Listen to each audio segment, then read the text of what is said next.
오늘 함께 은혜 받으실 하나님의 말씀은 민수기 25장 11절의 말씀입니다. 제가 봉독해 올립니다. 제사장 아론의 손자 엘르아살의 아들 비느하스가 내 질투심으로 질투하여 이스라엘 자손 중에서 내 노를 돌이켜 내 질투심으로 그들을 소멸하지 않게 하였도다. 아멘. 오늘은 민수기 25장 말씀을 함께 보며 하나님께 은혜 받는 시간이 되시기를 주님의 이름으로 소망합니다. 오늘 본문을 보면은 이스라엘 백성들이 시딤에 이르렀음을 본문은 이야기를 하고 있습니다. 시딤이 어디입니까? 이제 정말 가나안 땅이 얼마 남지 않은 가나안 땅의 지척에 왔다라는 것을 말하는 것입니다. 이제 거의 다 온 것입니다. 그런데 그때 이스라엘 백성들은 또 하나님 앞에 범죄를 저지르게 됩니다. 여러분, 무슨 범죄입니까? 그곳에 풍토신이었던 바알볼에게 절을 하고 모압의 여자들과 음행을 한 것이지요. 결국 하나님께서는 진노하셨습니다. 그래서 백성들의 수령들을 잡아 목매달 것을 명하십니다. 그런데 그때 그런 상황 속에서도 한 백성이 또 미디안 여자를 데리고 들어왔고 아론의 손자 엘르아살의 아들인 비느하스에 의해 처단되었고 24,000명의 백성을 연병으로 죽인 후에 이 사태는 마무리가 된 것이지요. 어떻게 보면 이 사건 또한 굉장히 철없고 어리석은 이 이스라엘 사람들의 범죄의 한 종류처럼 생각되고 넘어갈 수도 있겠지만 저는 이 본문을 계속해서 묵상하면서 관계라는 단어가 제 머릿속에 계속 남아지게 되었습니다. 우리가 다시 한번 오늘 본문을 살펴보기 원합니다. 본문 1절을 보면 이스라엘 백성들이 시딤에서 모압 여자들과 음행을 하였다라고 나오는데 백성들은 이게 죄인 줄 알면서도 왜 이런 음행을 저지르게 되었을까요? 오늘 본문의 말씀 2절을 함께 보기 원합니다. 2절입니다. 그 여자들이 자기 신들에게 제사할 때에 이스라엘 백성들을 청함해 백성이 먹고 그들의 신들에게 절함으로. 이스라엘 백성들이 청함을 받은 것입니다. 여러분, 초대를 받은 것이지요. 만약에 이스라엘 이 백성들이 그들과 전쟁을 할 계획이었다면 그렇다면 몰라도 혹시 그렇지 않고 그냥 친하게 지내야 되겠다, 그냥 여기를 그냥 넘어가야 되겠다 이렇게 생각을 했다면 그들의 이 초대를 거절하기가 어쩌면 힘들었을 수도 있습니다. 우리가 창세기에서 보면 야곱의 딸 디나가 능욕을 당했을 때에도 이 여동생의 복수를 한 아들들을 야곱은 뭐라고 막 나무랬습니다. 여러분은 왜 그랬습니까? 그곳에 살고 있는 원주민들을 절대로 함부로 할 수 없었기 때문입니다. 그런 가운데 오늘 시딤의 이방 여인들은 이스라엘 백성들을 자신들의 제사에 초청을 한 것입니다. 그리고 지금까지 그들이 드렸던 제사와는 전혀 다른 이 음행을 통해서 그들이 믿는 바알볼에게 제사를 드리게 하였고 그것을 같이 경험하게 된 것이지요. 아마 당시의 이스라엘 백성들은 이런 행동들이 어떻게 자신들을 합리화시키면서 이거는 종교적인 행위가 아니야, 어쩌면 그들과의 평화를 위해 또 문화적 차이를 이해하고 인정하는 그런 행동이야 라고 핑계를 댈 수도 있었을 것입니다. 하지만 그런 백성들에게 하나님께서는 분명히 진노하셨습니다. 그리고 모세로 하여금 그 백성들의 수령들을 잡아서 처단할 것을 명령하셨습니다. 여러분, 왜입니까? 이것이 하나님 앞에 분명한 죄악이고 이 모든 일들이 이 백성들의 수령의 협조와 묵인 없이는 절대로 일어날 수 없는 일들이었기 때문에 하나님께서는 그 수령들을 공개적으로 벌함으로 다시는 이런 일이 이스라엘 안에서 일어나지 않게 하기 위함이었을 것입니다. 여러분, 오늘 본문 4절의 말씀을 볼까요? 4절입니다. 여호와께서 모세에게 이르시되 백성들의 수령을 잡아 태양을 향하여 여호와 앞에 목매어 달라. 그리하면 여호와의 진노가 이스라엘에게서 떠나리라. 아멘.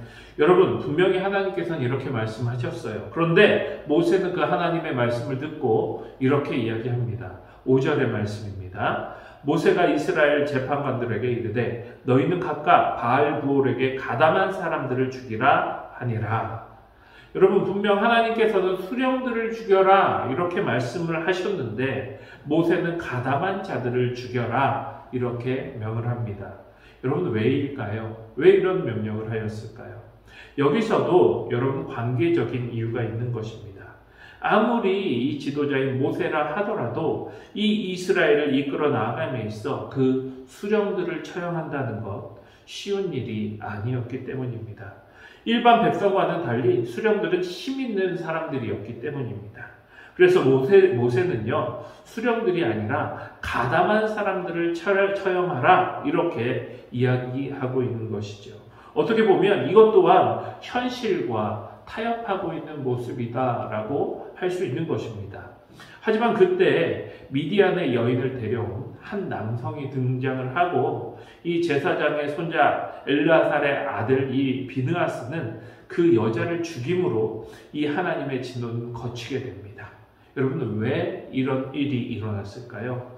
왜 또 하나님은 이 일 이후에 그 진노를 거두게 되셨을까요? 여러분, 그 이유는 오늘 본문 14절로 15절 말씀에 나와 있습니다. 우리가 함께 보기 원합니다. 14절로 15절입니다. 죽임을 당한 이스라엘 남자 곧 미디안 여인과 함께 죽임을 당한 자의 이름은 시므리니 살루의 아들이요 시므이인의 조상의 가문 중 한 지도자이며 죽임을 당한 미디안 여인의 이름은 고스비이니 수르의 딸이라. 수르는 미디안 백성의 한 조상의 가문의 수령이었더라. 아멘. 여러분, 그렇습니다. 모세 또한 관계와 상황 때문에 하나님의 말씀에 순종하지 못하고 우물쭈물하고 있을 때에 이 엘라살의 손자 아들 비느하스는 상황과 여건, 이 관계를 생각하지 않고 말씀에 순종해 버린 것입니다. 자신이 죽인 남자가 지도자였어요. 또 그 이방 여자가 그 이방 자손의 수령의 자녀였어요. 하지만 오직 하나님의 말씀에만 순종한 것이죠. 그래서 그런 비느하스에 대해서 하나님께서는 이렇게 말씀하십니다. 오늘 본문 11절의 말씀입니다. 제사장 아론의 손자 엘라살의 아들 비느하스가 내 질투심으로 질투하여 이스라엘 자손 중에서 내 노를 돌이켜서 내 질투심으로 그들을 소멸하지 않게 하였도다. 아멘. 사랑하는 성도 여러분, 오늘도 우리가 세상 속에서 살아갈 때에 분명 이런 일들이 우리에게도 일어날 수 있습니다. 현실과 타협하기를 원할 것이고요. 상황과 여건으로 인해 하나님의 명령에 순종하기 힘든 상황이 벌어질 수도 있는 것입니다. 하지만 오늘 본문을 통해 하나님은 이 광야의 이스라엘 백성들에게 분명히 이렇게 말씀하고 계십니다. 하나님의 백성들이 광야 가운데 살 수 있는 방법은 이방인들과의 평화도 아니고 내부 지도자들과의 유대관계도 아니다라는 것입니다. 그들이 이 험한 광야 속에서 살 수 있는 유일한 방법은 하나님의 마음과 하나 되는 것, 하나님의 마음과 같아지는 것, 하나님의 말씀에 순종하는 것, 이것이 하나님의 백성들이 이 험한 광야 속에서 살 수 있는 유일한 방법이다라는 것을 오늘 하나님께서는 이야기하고 있는 것입니다. 그러므로 오늘 하루도 우리가 이 말씀을 명심하기를 원합니다. 그리고 어떠한 세상의 유혹과 타협에도 넘어가지 않고 오늘도 오직 믿음으로 승리할 수 있는 저와 여러분들이 되시기를 주님의 이름으로 축원합니다. 우리 함께 기도하겠습니다.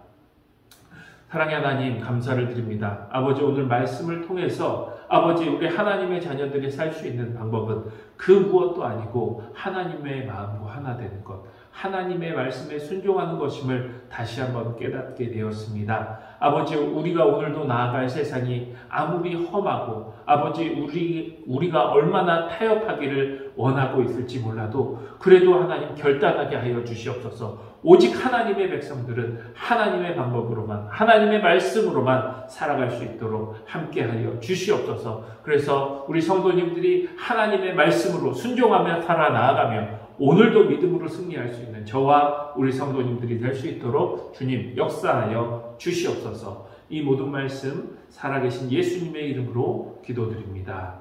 아멘. 우리 함께 기도하겠습니다.